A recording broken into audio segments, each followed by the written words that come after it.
You ask Tiger to solve. This deals with linear equations with one unknown.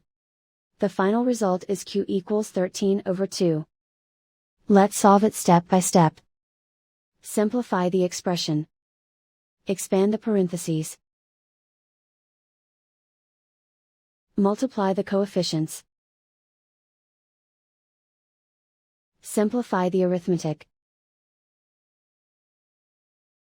Group like terms. Combine like terms. Swap sides.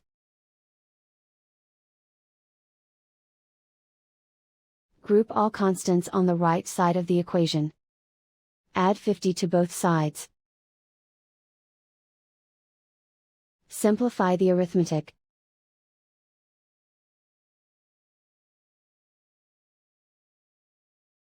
Isolate the m.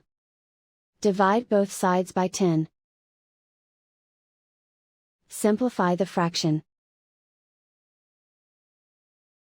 Find the greatest common factor of the numerator and denominator. Factor out and cancel the greatest common factor.